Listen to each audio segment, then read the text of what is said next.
अस्सलाम वालेकुम स्टूडेंट्स, उम्मीद करता हूं कि आप सब खैरियत से होंगे। आज हम स्टार्ट करने जा रहे हैं बहुत ही इंटरेस्टिंग जो चैप्टर है, चैप्टर नंबर 12 क्लास 10th की केमिस्ट्री का लेक्चर नंबर 1 है हमारे पास आज।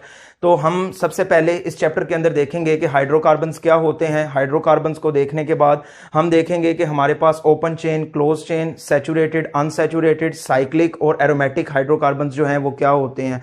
जब हम इन सब सारी डिवीजन्स को देख लेंगे उसके बाद हमने जो देखना है पोर्शन वो अल्केन्स का देखना है कि अल्केन्स होते क्या हैं, आखिर ये जो अल्केन्स हैं इनके सोर्सेज क्या हैं, ये हमें कहाँ से हासिल होते हैं और इनकी चंद एक हम फिजिकल प्रॉपर्टीज जो हैं वो देखेंगे। तो चलिए स्टार्ट करते हैं आज के इस बेहतरीन सेशन को।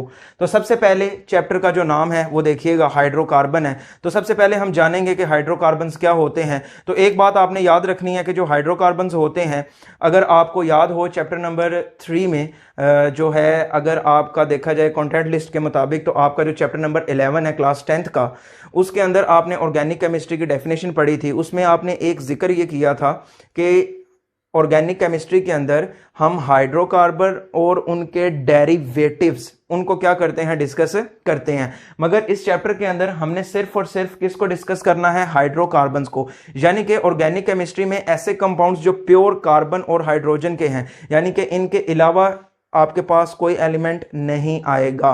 तो देखिएगा हाइड्रोकार्बन्स क्या होते हैं। Hydrocarbon are the those compound which are made up of only hydrogen and carbon, यानी कि ऐसे तमाम कंपाउंड्स जो सिर्फ और सिर्फ आपके पास कार्बन और हाइड्रोजन पे मुश्तमिल होंगे उनको हम क्या कहेंगे, हाइड्रोकार्बन कहेंगे।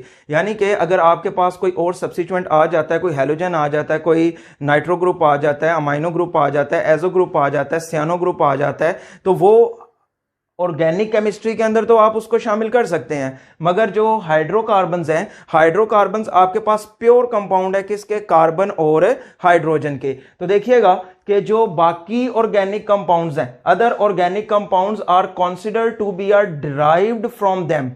तो बाकी जो ऑर्गेनिक कंपाउंड्स हैं जो आप देखते हैं ऑर्गेनिक केमिस्ट्री के अंदर, वो हाइड्रोकार्बन के क्या हैं, डेरिवेटिव हैं। और ये बनते कैसे हैं, जब आप हाइड्रोकार्बन में से हाइड्रोजन को रिप्लेस करते हैं किसी और एटम के साथ या ग्रुप ऑफ एटम के साथ। देखिएगा विद एग्जांपल इसको हम क्या करेंगे, डिस्कस करेंगे। तो आइए मेरे साथ देखिए इन एग्जांपल्स को। तो सबसे पहले ये देखिएगा कि other organic compounds are considered to be are derived from. अगर आपको याद हो, आपने डेरिवेटिव का जो वर्ड है वो पढ़ा था। डेरिवेटिव का मतलब क्या होता है कि आपके पास कोई भी हाइड्रोकार्बन है, कोई भी हाइड्रोकार्बन है, उसमें कुछ एटम्स की रिप्लेसमेंट आप कर लें किसी दूसरे एटम के साथ या ग्रुप ऑफ एटम के साथ, तो फिर वो उसका क्या बन जाएगा, डेरिवेटिव बन जाएगा। अगर ये अभी क्लियर नहीं हुआ तो एग्जाम्पल देखिएगा। फॉर एग्जाम्पल मैं कहता हूं कि मेरे पास क्या है, मीथेन है। मेरे पास क्या है, मीथेन है। आप लोगों को पता है कि मीथेन जो है आपके पास ये क्या है, ये सिंपलेस्ट हाइड्रोकार्बन है। ये क्या है, सबसे सिंपलेस्ट हाइड्रोकार्बन है। कौन, ये जो मीथेन है। तो वजह से बात सुनिएगा, अगर आप इस मीथेन को गौर से देख रहे हैं तो आप इसमें देखेंगे कि आपको सिर्फ और सिर्फ कार्बन और हाइड्रोजन ही नजर आएगा। इसके अलावा आपको इधर कोई और एटम नजर नहीं आ रहा। इसका मतलब क्या है, इसका मतलब यह है कि मीथेन जो है एक सबसे सिंपलेस्ट हाइड्रोकार्बन है जो सिर्फ और सिर्फ कार्बन और किस पे मुश्तमिल है, हाइड्रोजन के एटम्स पे मुश्तमिल है। हमने अभी क्या कहा, हमने कहा कि जो बाकी ऑर्गेनिक कंपाउंड्स हैं उनको हम क्या कर सकते हैं, डिराइव कर सकते हैं रिप्लेसमेंट ऑफ वन और more hydrogen atom by other atom और ग्रुप ऑफ एटम। तो पहले हम एटम को लगाएंगे हाइड्रोजन को रिप्लेस करके, फिर हम एक एग्जांपल देखेंगे ग्रुप ऑफ एटम्स लगाएंगे। तो तवज्जो कीजिएगा, हमारे पास देखिए कि ये क्या है, मीथेन है।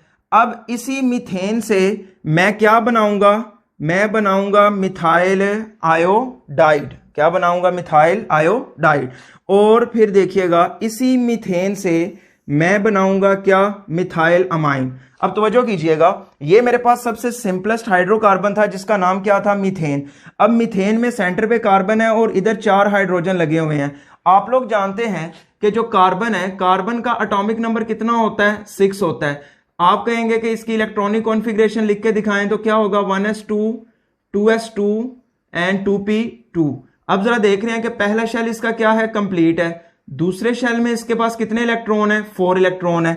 अगर अगर ये कार्बन अपना ऑक्टेट पूरा करना चाहता है तो ऑक्टेट पूरा करने के लिए इसको कितने इलेक्ट्रॉन रिक्वायर हैं? 4 इलेक्ट्रॉन इसको क्या है? रिक्वायर्ड है। अब बात यह है कि कार्बन क्या करता है, इन 4 इलेक्ट्रॉन की जो रिक्वायरमेंट है उसको फुलफिल करने के लिए ये कार्बन क्या करेगा, ये कार्बन आपके पास 4 कोवेलेंट बॉन्ड बनाएगा। क्या बनाएगा? 4 कोवेलेंट बॉन्ड्स बनाएगा।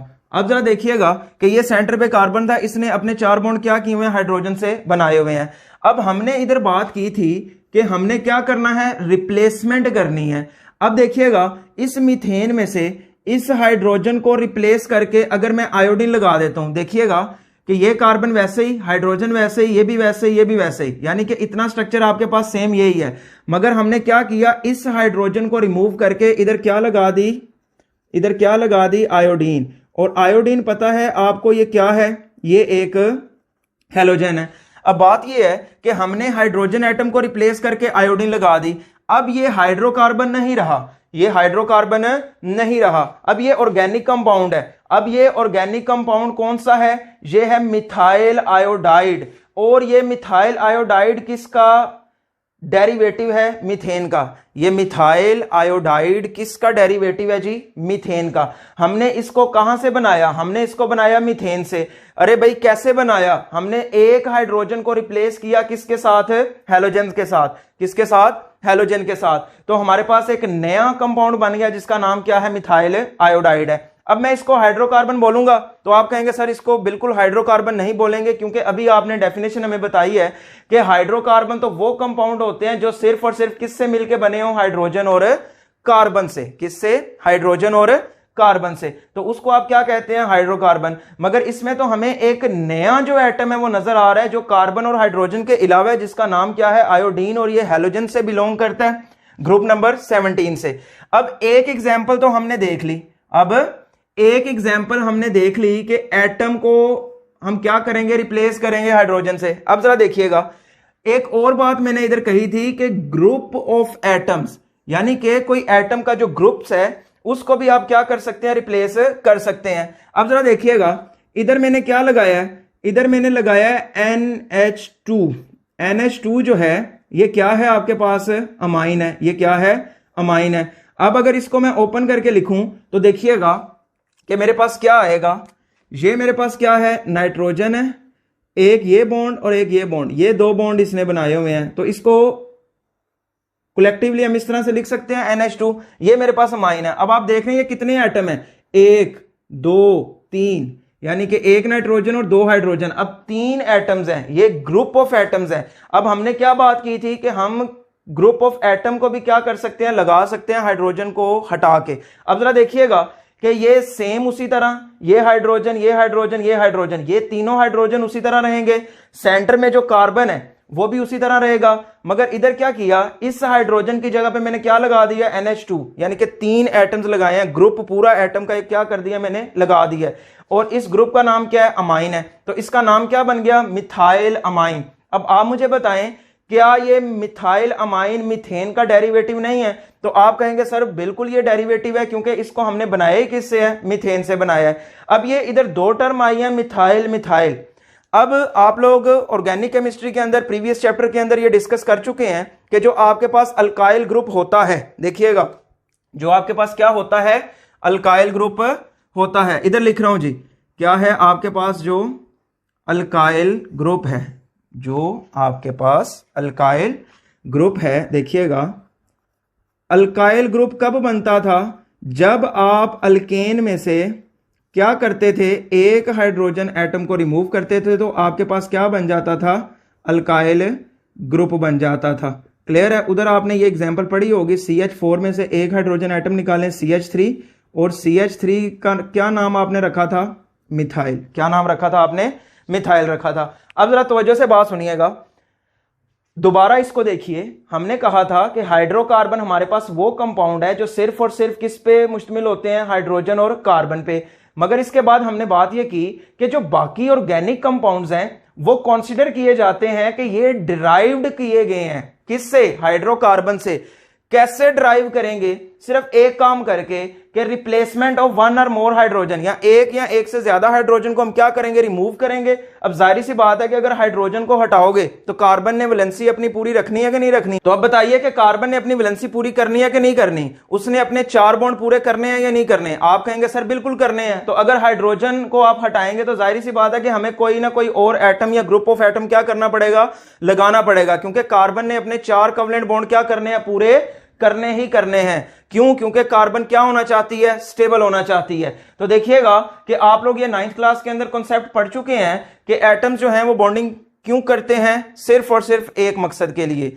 कौन सा मकसद होता है उनका? स्टेबिलिटी गेन करना। तो स्टेबिलिटी गेन कब होती है? जब उनका जो है वैलेंस शेल वो कंप्लीट होता है। तो अब कार्बन का वैलेंस शेल तब कंप्लीट होगा जब इसमें क्या होंगे, 4 इलेक्ट्रॉन मजीद। अब ये है कि 4 इलेक्ट्रॉन ये एक्सेप्ट तो नहीं करता, मगर अपने 4 इलेक्ट्रॉन शेयर कर लेता है कोवेलेंट बॉन्ड बना के, तो जिससे उसका ऑक्टेट क्या हो जाता है, कंप्लीट हो जाता है और वो क्या हो जाता है, स्टेबल हो जाता है। तो अब हमने बात ये की कि ये मेरे पास एक सिंपलेस्ट हाइड्रोकार्बन था मीथेन।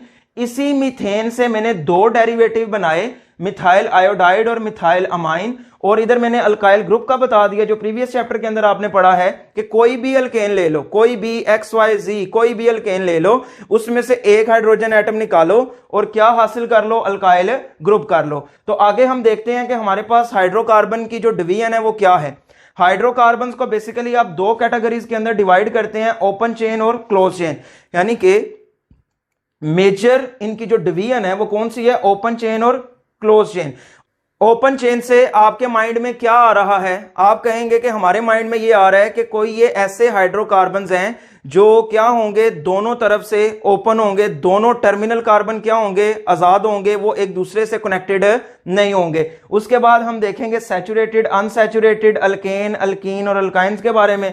तो आइए स्टार्ट करते हैं सबसे पहले ओपन चेन कंपाउंड्स को। तो देखिएगा कि ओपन चेन जो हाइड्रोकार्बन्स हैं इनको आप एक और नाम देते हैं एलिफेटिक हाइड्रोकार्बन। क्या नाम देते हैं जी? Aliphatic hydrocarbon. तो तवज्जो कीजिएगा कि आपके पास जो ओपन चेन या एलिफेटिक हाइड्रोकार्बन हैं वो क्या होते हैं। ओपन चेन में मैंने अभी आपको बताया कि कोई भी आपके पास हाइड्रोकार्बन होगा, कोई भी आपके पास हाइड्रोकार्बन होगा, उसके जो टर्मिनल वाले कार्बन हैं, यानी कि जो सबसे बाहर वाले कार्बन हैं, यानी कि जो आपके पास कार्बन एंड पे आ रहे हैं वो क्या होंगे, फ्री होंगे, वो एक दूसरे के साथ कनेक्टेड नहीं होंगे। तो देखिएगा, they are the compound in which first and last carbon are not directly joint to each other. यानी कि ये पहला कार्बन है, फॉर एग्जाम्पल ये आपके पास लास्ट वाला कार्बन है, वो कह रहा है कि ये दोनों कार्बन आपस में अटैच नहीं होंगे, आपस में ये जुड़े हुए नहीं होंगे, बल्कि इसके दोनों एंड क्या होंगे, फ्री होंगे।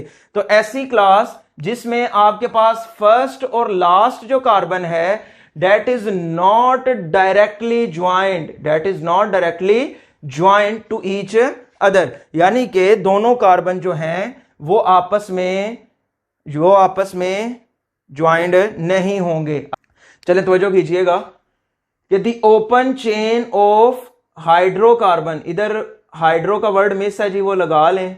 क्या है जी? हाइड्रोकार्बन्स में बी स्ट्रेट और ब्रांच। अब वो कह रहे हैं कि जो आपके पास ओपन चेन कंपाउंड हैं, जो आपके पास एलिफेटिक हाइड्रोकार्बन हैं, जो आपके पास ओपन चेन हाइड्रोकार्बन्स हैं, वो 2 तरह के हो सकते हैं, या तो स्ट्रेट होंगे या फिर क्या होंगे, ब्रांच होंगे। देखिएगा कि आपके पास 2 तरह की एग्जांपल आएंगी, एक स्ट्रेट चेन की और एक कौन सी, ब्रांच चेन की।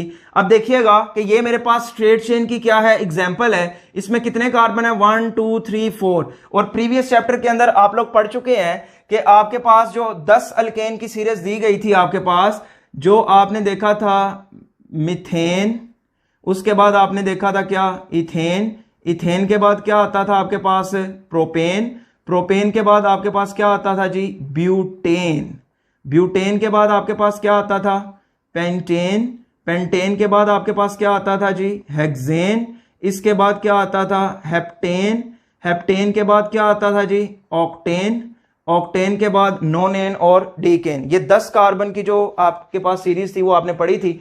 मीथेन के अंदर कितने कार्बन होते हैं, इसके अंदर 1 कार्बन होता है, इथेन के अंदर 2, प्रोपेन के अंदर 3, ब्यूटेन के अंदर 4, पेंटेन के अंदर 5, हेक्सेन 6, हेप्टेन 7 और ऑक्टेन 8। अब मैंने क्या लिखा है, ब्यूटेन, यानी कि कितने कार्बन है मेरे पास, 4 कार्बन की ये चेन है। और अगर ये आपको 4 कार्बन की चेन नजर आ रही है तो इसमें आप देख रहे हैं कि ये आपके पास पहला कार्बन फर्स्ट वाला और ये लास्ट वाला फोर्थ कार्बन, ये आपस में कनेक्ट नहीं है। तो इस वजह से मैं क्या कह रहा हूं, ये कौन सा जो है हाइड्रोकार्बन है, ये ओपन चेन हाइड्रोकार्बन है। और ओपन चेन में कौन सी कैटेगरी के अंदर ये फॉल करता है, स्ट्रेट चेन के अंदर। किसके अंदर जी, स्ट्रेट चेन के अंदर। तो देखिएगा इसके बाद दूसरी एग्जांपल है हमारे पास ब्रांच चेन। अच्छा, ब्रांच चेन में भी आपके पास क्या है, 4 ही कार्बन है, मगर क्या है कि अब हमने एक कार्बन को उठा के कहां पे लगा दिया है, ये मिड वाले कार्बन के साथ लगा दिया और क्या बना दी है, ब्रांच बना दी है। अगर आप देखें गौर से, इधर हमने सभी कार्बन के साथ क्या किया हुआ है, इसकी वैलेंसी पूरी की हुई है, 4-4 बॉन्ड इसके पूरे किए हुए हैं। ये आप वैसे सीख चुके हैं, दोबारा देख लीजिएगा।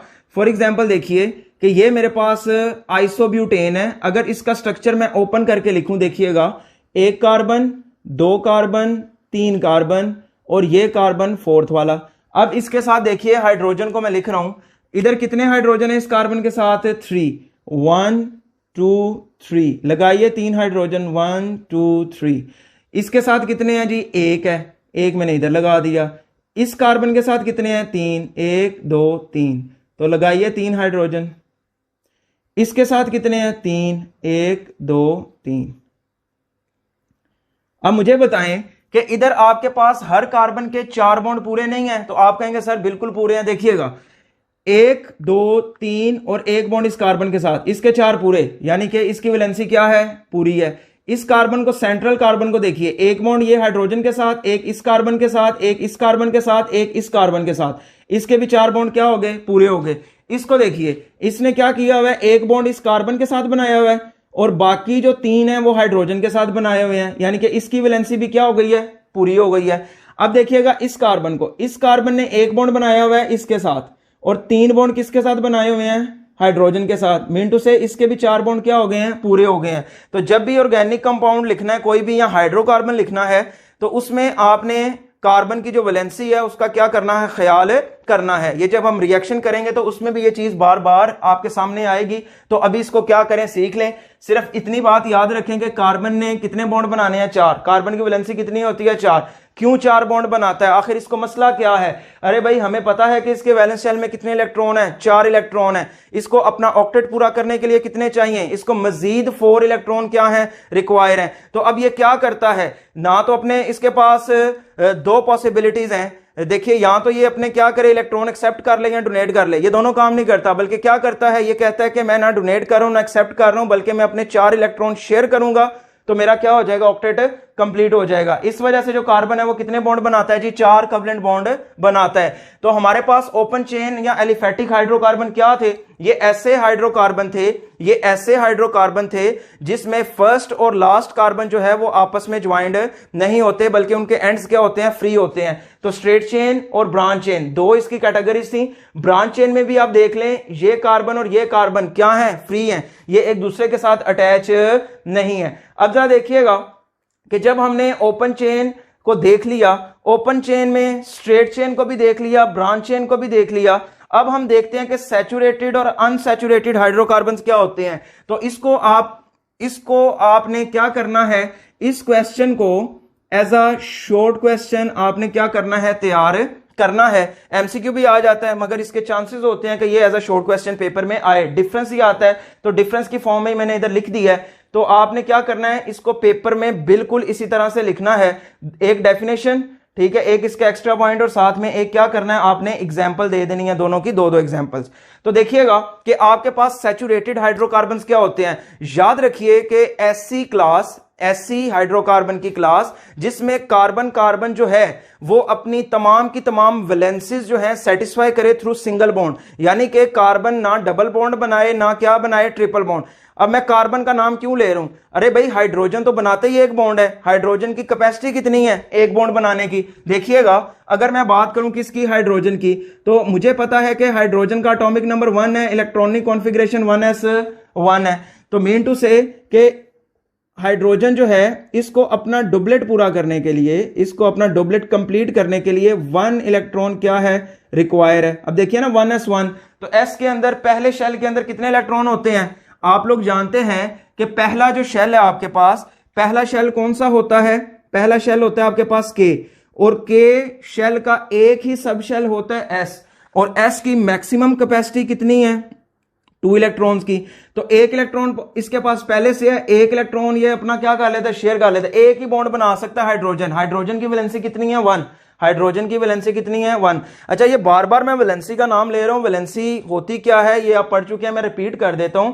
Valency is the combining capacity of an element. कोई एटम कितने बॉन्ड बना सकता है, ये उसकी क्या होती है जी? वैलेंसी होती है। तो बात ये है कि हाइड्रोजन तो एक ही बॉन्ड बनाना है, हाइड्रोजन का तो मसला ही नहीं है। इसलिए मैं आपको कह रहा हूं कि सैचुरेटेड जो हाइड्रोकार्बन्स हैं, जो सैचुरेटेड हाइड्रोकार्बन्स हैं, उनमें कार्बन कार्बन के दरमियान क्या होना चाहिए? सिंगल बॉन्ड होना चाहिए। यानी कि तमाम की तमाम वैलेंसीज सिंगल कार्बन के जरिए क्या होनी चाहिए? सेटिस्फाइड होनी चाहिए। तो बात यह है कि जो आपके पास अल्केन्स होते हैं, अल्केन्स में आपके पास हमेशा क्या होता है? Single bond. यानी कि अल्केन्स जो हैं वो बिलोंग करेंगे किससे? सैचुरेटेड हाइड्रोकार्बन से। अब मैं अगर बात करूं अनसैचुरेशन की, या अनसैचुरेटेड जो हाइड्रोकार्बन्स हैं, अगर मैं उनकी बात करूं तो तवज्जो रखनी है आपने कि जो अनसैचुरेटेड हाइड्रोकार्बन्स होते हैं, अनसैचुरेटेड हाइड्रोकार्बन्स वो होते हैं जब भी 2 कार्बन के दरमियान डबल या ट्रिपल बॉन्ड आ जाए। जहां पे भी आप कोई भी ऑर्गेनिक कंपाउंड की चेन देखें, कोई भी ऑर्गेनिक कंपाउंड जो है आपके सामने रखा जाए, उसका स्ट्रक्चर देखें, अगर उनमें डबल या ट्रिपल बॉन्ड आ रहा है तो आपने डायरेक्टली कह देना है कि यह कंपाउंड क्या है? अनसैचुरेटेड है। क्या है? अनसैचुरेटेड है। अनसैचुरेटेड की सबसे बड़ी निशानी क्या है? कि इसमें क्या होता है? डबल या ट्रिपल बॉन्ड होता है। अगर सिंपल तरीके से आपके सामने जो है आपको दे दिया जाए अनसैचुरेटेड हाइड्रोकार्बन, तो आपको कहा जाए जी आप क्या करें? आप बताएं जी ये सैचुरेटेड है या अनसैचुरेटेड है। अब भाई उधर तो आपको बॉन्ड नहीं नजर आ रहे होंगे। फॉर एग्जांपल ये मेरे पास क्या है जी? एक बीकर है। फॉर एग्जांपल मैं आपको कहता हूं कि ये आपके पास क्या है? एक बीकर है। इस बीकर के अंदर कोई सा ऑर्गेनिक लिक्विड है। मैं कहता हूं कि ये जो आपके पास ऑर्गेनिक लिक्विड है, ऑर्गेनिक सॉल्वेंट है, कुछ भी कह लें, ये सैचुरेटेड है या अनसैचुरेटेड है? आप कहेंगे सर लिक्विड देख के तो हम डबल या ट्रिपल बॉन्ड नहीं ना बता सकते।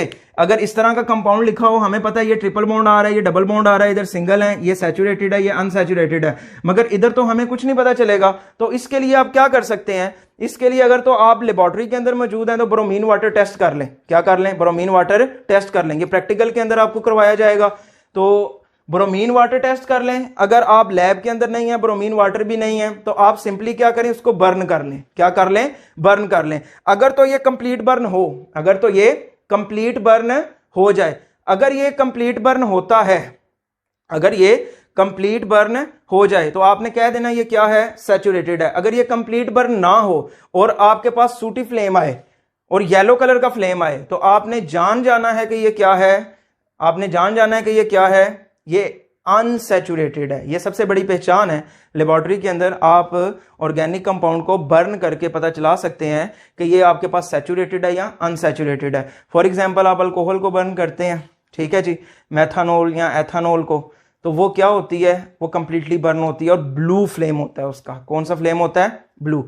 और इसी तरह आप एसीटोन को बर्न करें, एसीटोन को आप आग लगाएंगे तो उसका येलो फ्लेम होगा। कौन सा फ्लेम होगा? येलो फ्लेम होगा, और वो कंप्लीट बर्न नहीं होगी। अब जरा देखिएगा, देख लेते हैं कि सैचुरेटेड और अनसैचुरेटेड हाइड्रोकार्बन, अभी हमने इतना तो देख लिया कि सैचुरेटेड में सिंगल बॉन्ड, अनसैचुरेटेड में कार्बन एटम के दरमियान डबल या ट्रिपल बॉन्ड। तो आइए जरा इनकी डेफिनेशन देख लेते हैं कि सैचुरेटेड हाइड्रोकार्बन कौन से हैं? The hydrocarbons in which all the 4 valency of carbon atom are fully satisfied, जिसमें तमाम कार्बन एटम की जो 4 वैलेंसी होती है वो फुल्ली सेटिस्फाई होती है। किसके जरिए? किसके जरिए? सिंगल बॉन्ड के जरिए। क्लियर है जी? With other carbon atom. ऐसी हाइड्रोकार्बन की क्लास जिसमें तमाम के तमाम कार्बन एटम्स की जो वैलेंसी है वो सेटिस्फाई हो सिंगल बॉन्ड के थ्रू, उसको आप लोग क्या कहेंगे? उसको आप लोग कहेंगे ये हमारे पास कौन से हाइड्रोकार्बन है? सैचुरेटेड। और सैचुरेटेड के अंदर कौन से आते हैं? अल्केन्स। ये हमने आगे पढ़ने हैं डिटेल से, इनकी प्रेपरेशन पढ़नी है, इनके केमिकल रिएक्शन देखने हैं, इनके सोर्सेज देखने हैं। तो अभी अल्केन्स पे हम ज़्यादा जो है बहस नहीं करेंगे, ना ही इस पे बात करेंगे। अभी सिर्फ इतना याद रखें कि जो अल्केन्स हैं वो सैचुरेटेड हाइड्रोकार्बन है। अब देखिएगा कि जो अल्कीन और अल्काइंस हैं, याद रखिए कि जो अल्कीन्स होते हैं उनमें कार्बन कार्बन क्या होता है, डबल बॉन्ड, और अल्काइंस में कार्बन कार्बन क्या होता है, ट्रिपल बॉन्ड।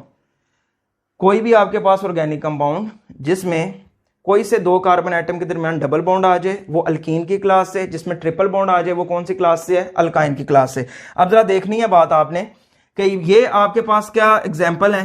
एग्जाम्पल देखिएगा, मेरे पास है मीथेन। अब देखिएगा ये कार्बन के साथ जितने हाइड्रोजन लगे हुए हैं और कार्बन ने 4 बॉन्ड बनाए हुए हैं, सारे सिंगल हैं, तो इसका मतलब ये क्या है, ये क्या है जी, सैचुरेटेड है। तो चलिए देखिएगा, फॉर एग्जांपल ये कार्बन है, इस कार्बन ने जितने भी बॉन्ड बनाए हुए हैं वो कौन से हैं, सिंगल सिंगल सिंगल सिंगल।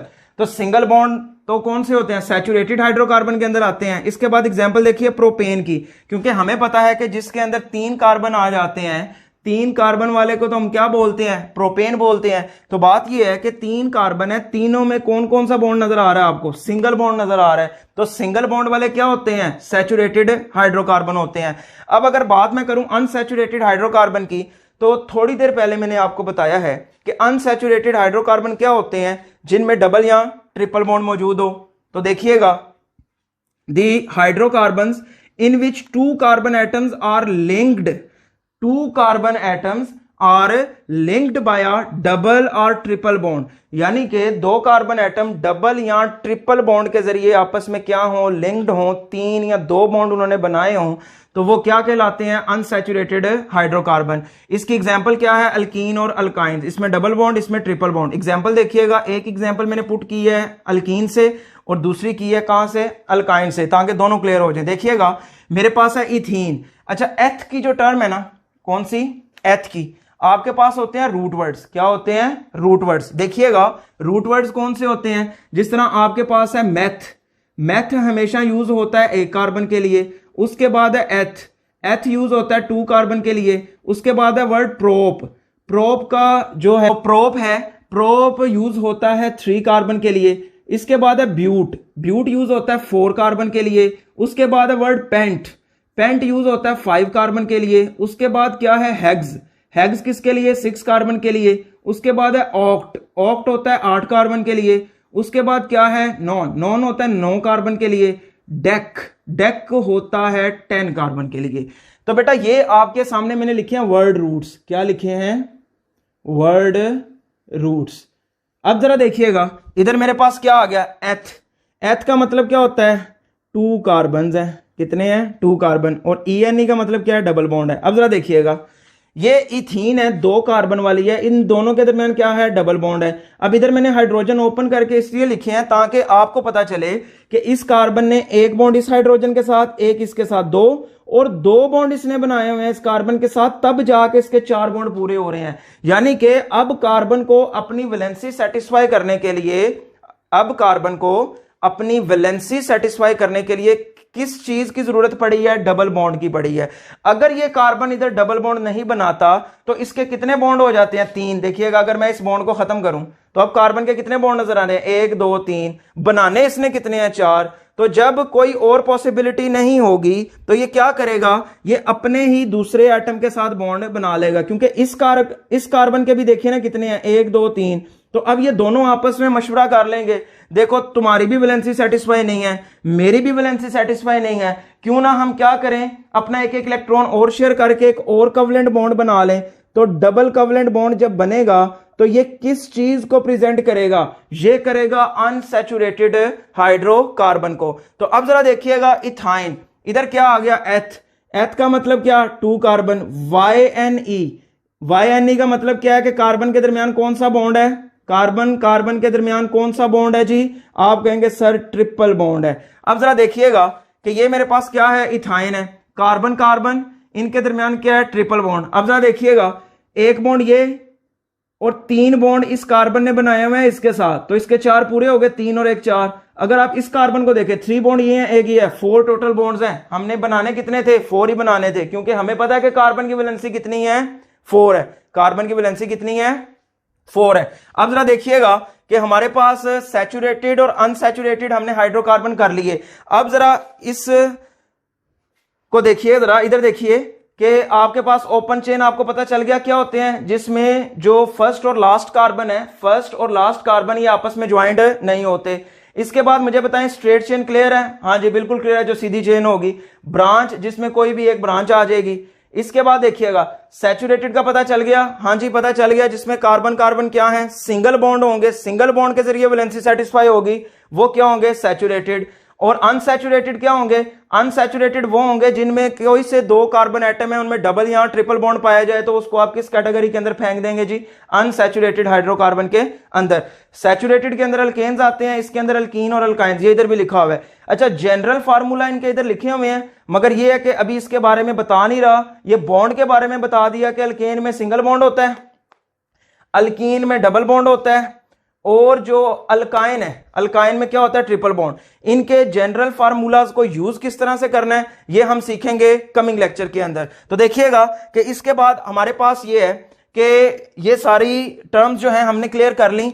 अब हमारे पास रह गया साइक्लिक और एरोमेटिक।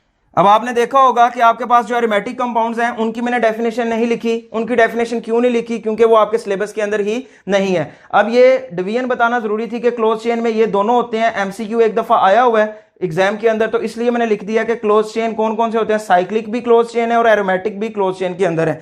एमसीक्यू किस तरह से आया हुआ था कि following compounds are considered as closed chain, तो उसमें था cyclic, aromatic, both A and B and none of these. तो बच्चे ने ज्यादातर क्या टिक मार्क किया हुआ था, साइक्लिक, हालांकि एरोमेटिक भी क्लोज चेन के अंदर आते हैं, यानी कि सही ऑप्शन क्या था, बोथ ए एंड बी। तो इसलिए मैंने ये इधर क्या कर दिया, लिख दिया है। वैसे मैं अभी बता भी देता हूं जुबानी के ये होते क्या हैं, उसको बस एज ए इंफॉर्मेशन अपने माइंड में रख लीजिएगा, एग्जाम में शॉर्ट क्वेश्चन नहीं आएगा। साइक्लिक कंपाउंड्स क्या होते हैं, इधर हमने बात की थी कि दोनों कार्बन आपस में लिंक्ड नहीं होंगे, ओपन एंडेड होंगे, फ्री होंगे। मगर क्लोज चेन के अंदर क्या होगा कि जो फर्स्ट और लास्ट वाले कार्बन है वो आपस में क्या होंगे, जुड़े हुए होंगे। देखिएगा compounds having rings of carbon. अच्छा रिंग कब बनती है, जब वो दोनों साइड से क्या होती है, क्लोज्ड होती है। तो बात ये है compounds having rings of carbon atoms in their molecules are called close chain और साइक्लिक हाइड्रोकार्बन। इनको क्लोज चेन हाइड्रोकार्बन भी बोलते हैं, और क्या बोलते हैं इनको, साइक्लिक हाइड्रोकार्बन। इसकी मैंने 3 एग्जाम्पल दी हैं। साइक्लोब्यूटेन, अब देखिएगा 4 कार्बन, ब्यूट की टर्म, वर्ड रूट देखिए, वर्ड रूट देखिए, ब्यूट BUT, ये किसके लिए यूज होता है, 4 कार्बन के लिए। तो देखिएगा इधर 4 कार्बन लगे हुए। अब मुझे बताएं इनमें से कोई कार्बन फ्री है, बल्कि ये सारे कार्बन आपस में क्या हैं, कनेक्टेड हैं, आपस में क्या हैं, कनेक्टेड हैं। इसका मतलब क्या है, इसका मतलब यह है कि ये क्लोज चेन है। इधर देखिएगा साइक्लोहेक्सेन। अच्छा हेक्स का वर्ड किसके लिए आता है, हेक्स का रूट वर्ड किसके लिए आता है, 6 कार्बन के लिए। अगर इधर कार्बन देखें ना आप 1 2 3 4 5 और 6, तो ये 6 कार्बन है। अब आप मुझे बताएं कि ये क्लोज चेन है या नहीं है, तो आप कहेंगे सर बिल्कुल ये क्लोज चेन है, क्योंकि इसमें सारे कार्बन आपस में क्या है, इंटर कनेक्टेड है, कोई कार्बन के एंड फ्री नहीं है। इसके बाद है बेंजीन।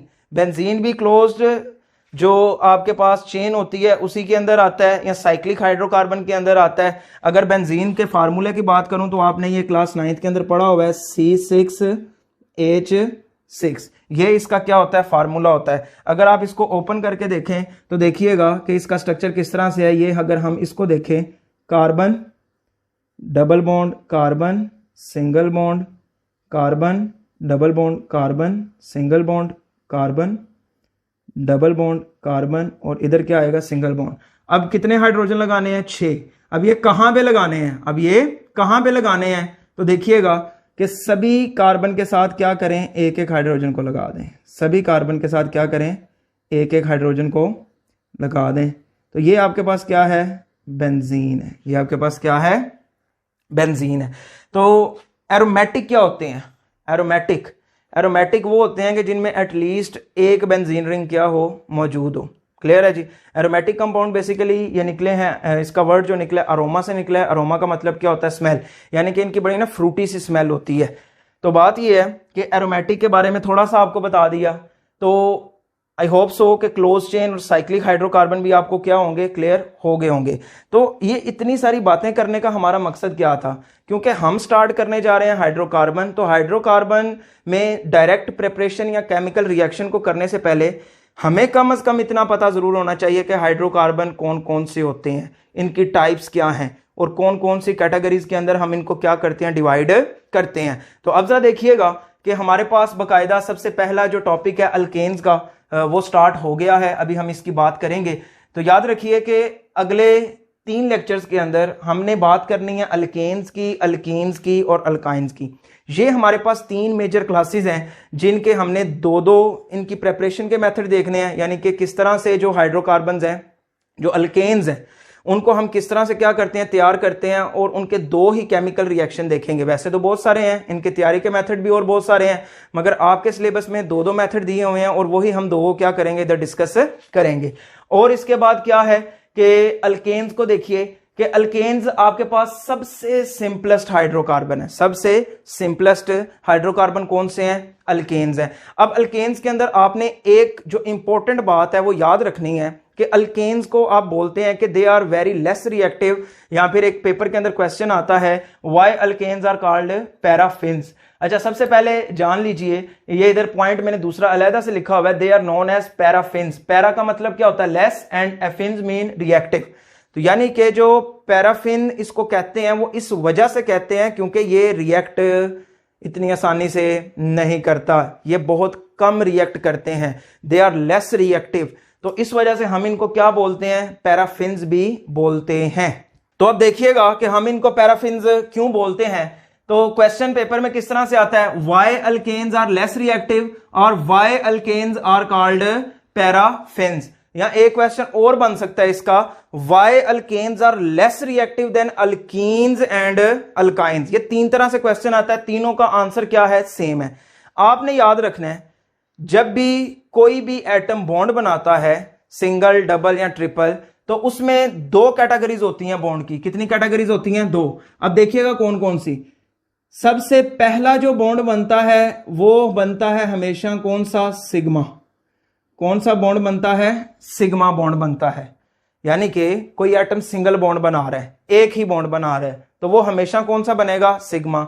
अगर कोई एटम दूसरा और तीसरा भी बना रहा है तो वो जो थर्ड और सेकंड वाला बॉन्ड होगा वो कौन सा बॉन्ड होगा? वो कौन सा बॉन्ड होगा आपके पास? पाई बॉन्ड होगा। कौन सा बॉन्ड होगा? पाई बॉन्ड होगा। अब एक चीज और याद रखनी है कि सिग्मा बॉन्ड हमेशा स्ट्रॉन्ग होता है किससे? पाई से। सिग्मा बॉन्ड हमेशा स्ट्रॉन्ग होगा कौन से बॉन्ड से? पाई बॉन्ड से। अब आप पूछेंगे कि सर इसकी वजह क्या है, कि सिग्मा क्यों स्ट्रॉन्ग है, पाई क्यों वीक है? तो भाई इसमें जो कॉन्सेप्ट अप्लाई होता है वो आपके पास होता है ओवरलैपिंग जो होती है ऑर्बिटल्स की। तो वो अभी आपके लेवल का नहीं है, अभी सिर्फ आपने इतना याद रखना है कि सिग्मा बॉन्ड स्ट्रॉन्ग है और पाई बॉन्ड वीक है। और एक चीज और याद रख लें चलें कि जब भी हेड टू हेड ओवरलैपिंग होती है तो वो बॉन्ड बनता है सिग्मा। वो कौन सा बॉन्ड बनता है? सिग्मा। अब आप मुझे बताएं head to head overlapping strong है या साइड बाय साइड? आप कहेंगे सर जाहिर सी बात है कि हेड टू हेड जब 2 ऑर्बिटल्स आपस में मिलेंगे तो वो बॉन्डिंग क्या होगी? स्ट्रॉन्ग होगी। अगर ये किसी को स्टूडेंट को पॉइंट ये क्लियर नहीं हो रहा तो कोई मसले वाली बात नहीं है। ये उन स्टूडेंट्स के लिए है जो क्या है कि थोड़ा सा उनके पास बैकग्राउंड नॉलेज जो है वो मौजूद है और थोड़ा सा वो क्या है कुछ एक्स्ट्रा सीखने की कोशिश करते हैं। तो देखिएगा कि पाई बॉन्ड क्या होता है, इसमें साइड बाय साइड ओवरलैपिंग होती है, इस वजह से क्या होता है? वीक होता है। अब जरा देखिएगा कि हमने कह दिया कि सिग्मा बॉन्ड क्या होता है? स्ट्रॉन्ग होता है। पाई बॉन्ड क्या होता है? वीक होता है। हमने कहा जो सिंगल बॉन्ड होता है, फर्स्ट बॉन्ड जो एटम बनाता है वो क्या होता है? सिग्मा होता है। तो बात ये है कि अल्केन्स में हमने इधर क्या बात किया, इधर तवज्जो कीजिए दोबारा से, कि alkanes are included in saturated hydrocarbon. और जो अल्केन्स होते हैं उनमें बॉन्ड कौन सा होता है? आप कहेंगे सर उनमें तो सिंगल बॉन्ड होता है। तो अब आप मुझे बताएं कि मैंने क्या कहा, सिंगल बॉन्ड हमेशा कौन सा होगा? सिग्मा होगा। तो सिग्मा बॉन्ड क्या होता है? साथ मैंने ये भी बताया आपको कि सिग्मा बॉन्ड क्या होता है? स्ट्रॉन्ग होता है। सिग्मा बॉन्ड क्या होता है? स्ट्रॉन्ग होता है। क्या होता है? स्ट्रॉन्ग होता है। तो बात यह है कि अल्केन्स के दरमियान है सिग्मा बॉन्ड, अल्कीन और अल्काइंस के दरमियान जो दूसरा और तीसरा बॉन्ड होता है वो कौन सा होता है? वो पाई बॉन्ड होता है। पाई बॉन्ड क्या होता है? वीक होता है। इस वजह से हम कहते हैं कि अल्केन्स जो है ना ये रिएक्टिव इतने नहीं होते क्योंकि इनमें सिंगल बॉन्ड होता है। क्योंकि इनमें क्या होता है? सिंगल बॉन्ड होता है। और सिंगल बॉन्ड कौन सा होता है? सिग्मा होता है। और सिग्मा क्या होता है? पाई बॉन्ड से स्ट्रॉन्ग होता है। क्या होता है जी? स्ट्रॉन्ग होता है। अब जरा देखिएगा कि हमारे पास alkanes are saturated hydrocarbons. Alkanes क्या है? सैचुरेटेड हाइड्रोकार्बन्स हैं। Mean they have only single bond between their atoms which is called sigma bond, यानी कि जो सिंगल बॉन्ड है वो क्या होता है, सिग्मा होता है। As we know that sigma bond is stronger than pi bond, ये भी मैंने आपको बताया कि ये क्या होता है, स्ट्रॉन्ग होता है। That is why alkanes are less reactive and known as paraffins, यानी कि एक ही वजह आपने बतानी है कि इसमें सिंगल बॉन्ड होता है, सिंगल बॉन्ड स्ट्रॉन्ग होता है as compare to pi bond, क्योंकि वो सिग्मा होता है, तो जिसकी वजह से क्या होता है, ये इतनी जल्दी रिएक्ट नहीं करती, ये लेस रिएक्टिव होती हैं। अब देखिएगा कि अल्केन्स के बारे में हमने इतना जान लिया कि ये सबसे सिंपलेस्ट हाइड्रोकार्बन है, ये सबसे सिंपलेस्ट हाइड्रोकार्बन है। सिंपलेस्ट हाइड्रोकार्बन होने के साथ साथ हमने एक और टर्म जानी कि ये पैराफिन्स होते हैं। इसके साथ हमने ये भी जाना कि ये पैराफिन्स क्यों हैं, ये लेस रिएक्टिव क्यों हैं, ये अल्कीन और अल्काइन के मुकाबले में जो है बड़ी लेस एफिनिटी शो करते हैं रिएक्शन की तरफ, ऐसा क्यों है। तो उसकी रीजन हमने एक डिस्कस की कि जो सिंगल बॉन्ड होता है वो सिग्मा बॉन्ड होता है, और हम जानते हैं कि अल्केन सैचुरेटेड हाइड्रोकार्बन है, और हम साथ ये भी जानते हैं, अभी हमने ये सीखा है कि जो हमारे पास सैचुरेटेड हाइड्रोकार्बन होते हैं उनमें सिंगल बॉन्ड है, और अल्केन कौन सी क्लास से बिलोंग करता है, सैचुरेटेड हाइड्रोकार्बन की। और अगर इसके एटम के दरमियान सिंगल बॉन्ड है तो इसका मतलब यह है कि वो सिग्मा बॉन्ड है, और सिग्मा बॉन्ड क्या होते हैं, स्ट्रॉन्ग होते हैं। तो स्ट्रॉन्ग होने की वजह से ये रिएक्ट नहीं करते। अब आप मुझे बताएं ना, आप रिएक्शन करवाना चाह रहे हैं, ये बात हमने कल डिटेल से करनी है, तो आपको पुराने बॉन्ड तोड़ने पड़ेंगे, फिर जाके क्या होगा, नया बॉन्ड बनेगा। तो देखिएगा कि अब हम देखते हैं कि इनके सोर्सेज क्या हैं, कि अल्केन्स का हमने ये जान लिया कि ये होते क्या हैं, क्या हम ये भी जान सकते हैं कि ये कहां से हमें हासिल होते हैं, इनके क्या सोर्सेज हैं।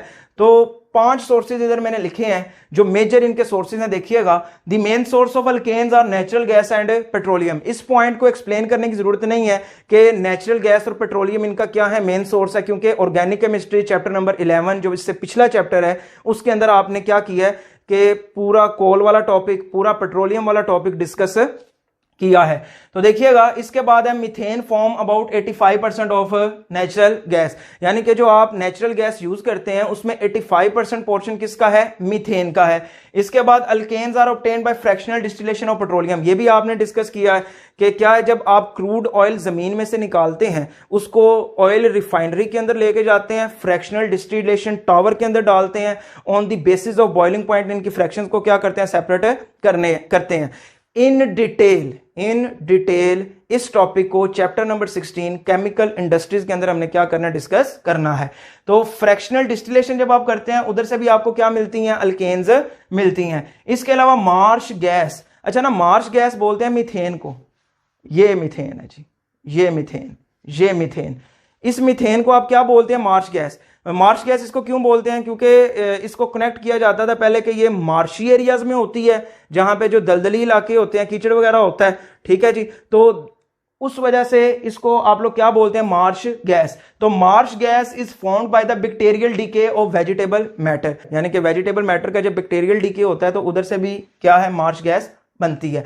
अब देखिएगा, आखिरी जो इसका सोर्स है, मीथेन अकर इन गोबर gas, sewage gas and biogas. यह है कि जो एनिमल डंग होता है, एक्सक्रीटा होता है, प्लांट वेस्ट होते हैं, इनसे भी क्या हमें मिलते हैं, अल्केन्स मिलते हैं, जब इनका बैक्टीरियल डीकंपोजिशन होता है, जब इनका जो बैक्टीरियल डीके होता है, जब माइक्रो ऑर्गेनिज्म जो हैं इस पे जाके क्या करते हैं, एक्ट करते हैं, इनकी डाइजेशन करते हैं, तो आपको क्या मिलते हैं, अल्केन्स मिलते हैं।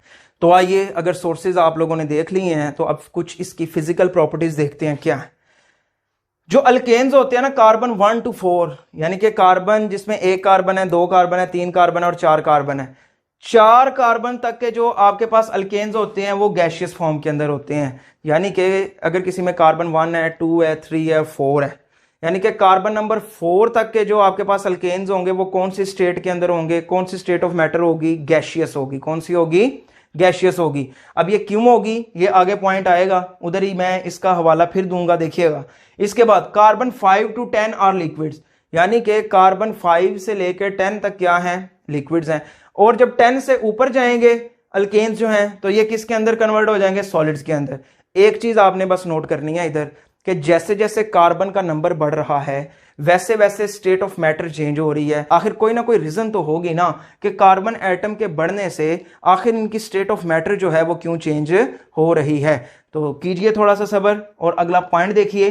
They are non polar. जाहिर सी बात है ये हम पिछले चैप्टर के अंदर भी पढ़ चुके हैं कि ऑर्गेनिक कंपाउंड्स क्या होते हैं, नॉन पोलर होते हैं। वाटर के अंदर ये क्या होते हैं, इनसॉल्युबल होते हैं, क्योंकि वाटर पोलर है और ये जो ऑर्गेनिक है कंपाउंड्स हैं ये नॉन पोलर हैं। और आपने याद कीजिए क्लास 9 चैप्टर नंबर 6 सोल्यूशन वाला, उधर आपने एक प्रिंसिपल पढ़ा था लाइक डिसॉल्व लाइक, तो उसके मुताबिक पोलर पोलर में हल होगा, नॉन पोलर के अंदर डिसॉल्व होगा। तो अभी एक की नेचर नॉन पोलर है, वाटर की पोलर है, तो जाहिर सी बात है कि ये आपस में डिसॉल्व नहीं होंगे, मगर ये डिसॉल्व हो सकते हैं, सॉल्युबल हो सकते हैं किसके अंदर, ऑर्गेनिक सॉल्वेंट के अंदर। क्योंकि ऑर्गेनिक सॉल्वेंट भी जाहिर सी बात है क्या होगा, नॉन पोलर होगा, तो नॉन पोलर एक दूसरे को क्या कर लेते हैं, डिसॉल्व कर लेते हैं। नॉन पोलर को क्या कर लेते हैं, डिसॉल्व कर लेते हैं। अब जरा देखिएगा आगे, थर्ड वाला पॉइंट है, the density of alkanes increases gradually with increase in molecular weight. यानी कि वो कह रहा है कि जैसे जैसे मॉलिक्यूलर वेट बढ़ता है तो अल्केन्स की डेंसिटी भी क्या होती जाती है, बढ़ती जाती है। मिसाल लीजिएगा, मैं कहता हूं कि मेरे पास है CH4, मेरे पास क्या है CH4, कार्बन का कितना मैस 12, हाइड्रोजन एक का कितना होता है 1, तो 4 का कितना होगा 4, तो कितना हो गया 16 ग्राम पर मोल। अब अगर मैं आपको कहता हूं कि मेरे पास C8 और साथ में ये कितने हैं हाइड्रोजन 18 है, कितने हैं जी 18 है। ये मेरे पास क्या है, अच्छा ये मेरे पास क्या था मीथेन। अच्छा 8 कार्बन वाला कौन सा होता है, ऑक्ट होता है। तो अब जरा देखिएगा ये क्या है मेरे पास ऑक्टेन, ये मेरे पास क्या है ऑक्टेन। अब जरा देखिएगा 12 को अगर आप 8 से मल्टीप्लाई करें इसका तो क्या आएगा 18 ही आएगा। 12 8 का क्या होता है जी 16 और 96 114। अब देखना है आपने, अब ऑक्टेन का कितना है 114 ग्राम पर मोल। अब मुझे बताएं कि मैंने डेंसिटी का फार्मूला पढ़ा हुआ है, मुझे पता है कि डेंसिटी किसके इक्वल होती है, मैस बाय वॉल्यूम के। अब देखिए यानी कि अगर इस रिलेशन को मैं ओपन करूं तो ये मुझे बताता है कि डेंसिटी डायरेक्टली प्रोपोर्शनल है किसके, मैस के।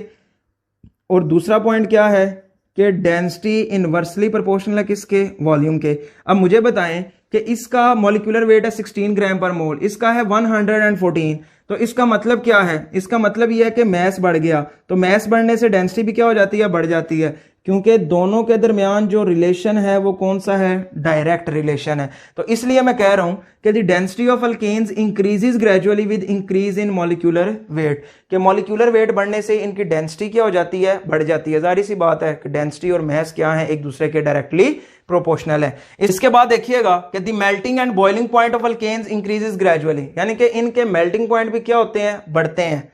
कैसे, the increase of molecular size, जैसे जैसे मॉलिक्यूल का साइज बढ़ता जाएगा इनके मेल्टिंग और बॉइलिंग पॉइंट क्या होते जाएंगे, बढ़ते जाएंगे। इसकी वजह क्या है, मॉलिक्यूल का साइज बढ़ रहा है, मॉलिक्यूल का साइज बढ़ेगा तो डेफिनेटली उसको ज्यादा सरफेस एरिया मिल जाएगा, किसके लिए, अट्रैक्शन डेवलप करने के लिए, यानी कि अट्रैक्टिव फोर्सेस क्या हो जाएंगी, ज्यादा हो जाएंगी।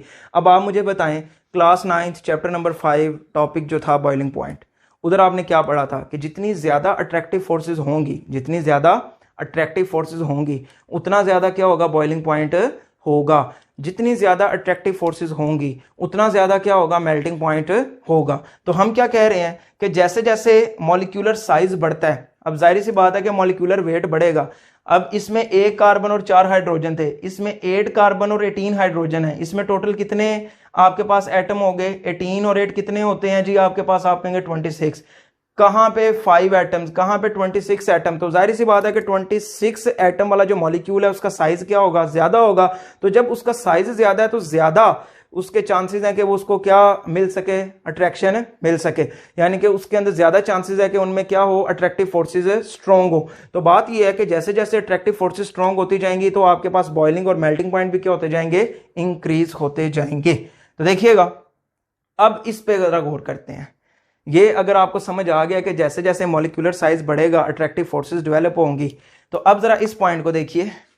कोई भी आपके पास स्टेट ऑफ मैटर है, कोई भी आपके पास स्टेट ऑफ मैटर है, मैं कहता हूं कि मेरे पास ये गैस है, तो आप कहेंगे सर बिल्कुल ये गैस है क्योंकि इसके मॉलिक्यूल्स के दरमियान ना डिस्टेंस है बहुत ज्यादा और ये मोशन में भी है, तो इनमें कोई अट्रैक्शन वगैरह कोई नहीं है, तो ये एक दूसरे से क्या है, दूर दूर है। तो जब अट्रैक्शन नहीं होती तो ये क्या होते हैं, गैसियस स्टेट के अंदर होते हैं। मुझे बताएं कि कार्बन 1 to 4 इसका मॉलिक्यूल का साइज क्या है, अभी स्मॉल है, जिसकी वजह से अट्रैक्टिव फोर्सेस डेवलप नहीं हो पा रही। तो जब अट्रैक्टिव फोर्सेस डेवलप नहीं हो पा रही तो मॉलिक्यूल एक दूसरे से क्या होंगे, दूर होंगे। जब दूर होंगे, अट्रैक्टिव फोर्सेस नहीं डेवलप होंगी, तो वो कौन सी स्टेट के अंदर रहेंगे, गैसियस स्टेट के अंदर।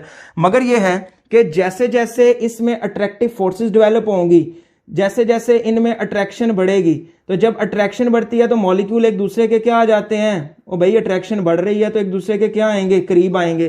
तो जब ये एक दूसरे के करीब आएंगे तो तब ये गैसियस स्टेट से ये कौन सी स्टेट के अंदर चले जाएंगे, आप कहेंगे सर ये लिक्विड स्टेट के अंदर चले जाएंगे। आपने ये प्रॉपर्टी पढ़ी हुई है प्रीवियस क्लास के अंदर कि जो लिक्विड के मॉलिक्यूल्स होते हैं उनमें जो स्पेसिस होती हैं, जो क्या होती हैं, स्पेसिस होती हैं, वो ना होने के बराबर होती हैं। They are closely packed, they are liquids के जो मॉलिक्यूल्स होते हैं उधर आपने क्या पढ़ा था कि दे आर क्लोजली पैक्ड।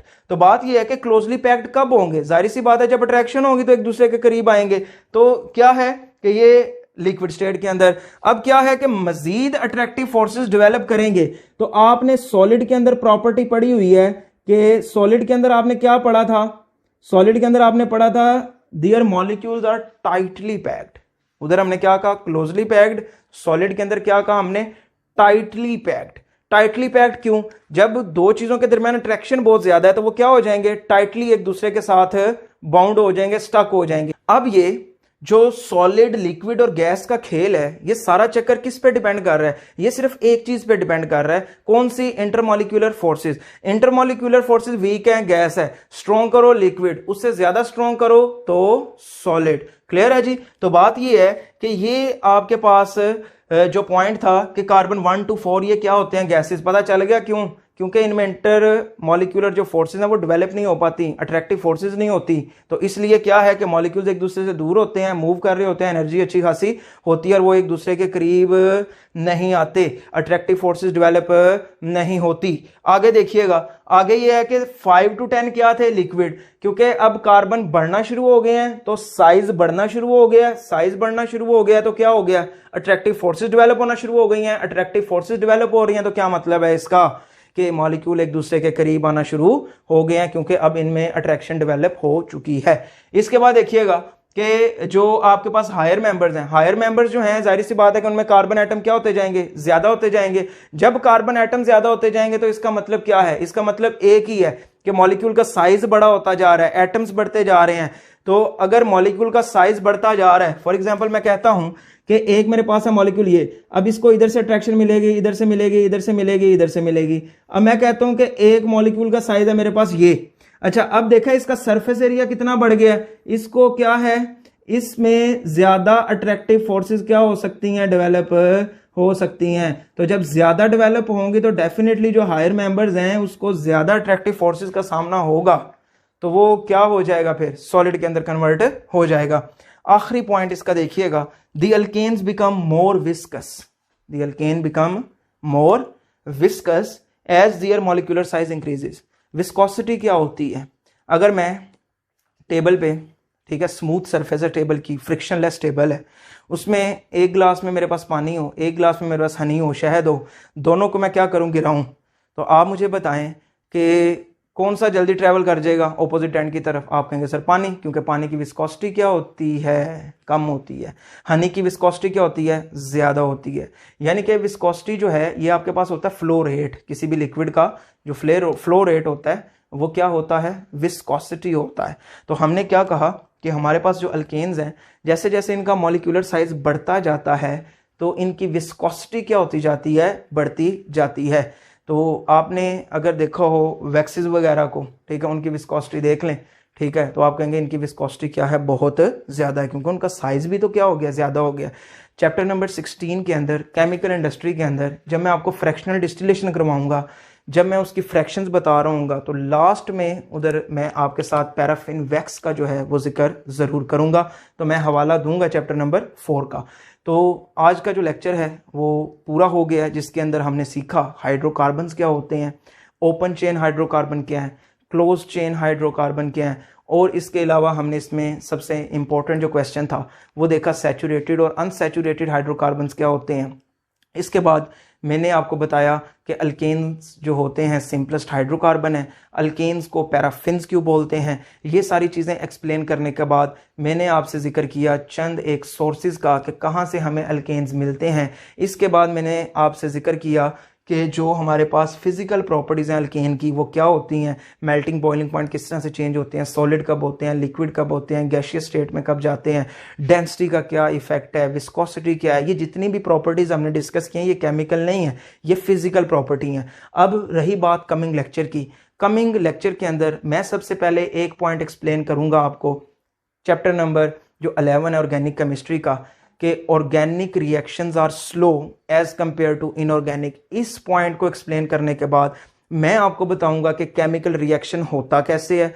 तो केमिकल रिएक्शन जो है उसमें मॉलिक्यूल्स किस तरह से आपस में रिएक्ट करके एक नया प्रोडक्ट जो है वो क्या करते हैं, बनाते हैं। एक डिफरेंट वे में चीज़ों को जो है वो एक्सप्लेन किया जाएगा।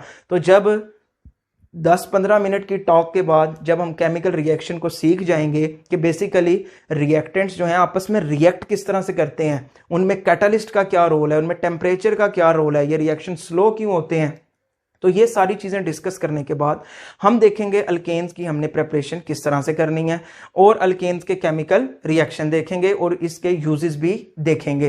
तो ये सारी चीज़ें कल के लेक्चर में आपको इंशाल्लाह जो है वो क्या होगा नज़र आएंगी। तो तब तक के लिए अल्लाह हाफिज़, अपना बहुत सा ख्याल रखिए एंड स्टे कनेक्टेड।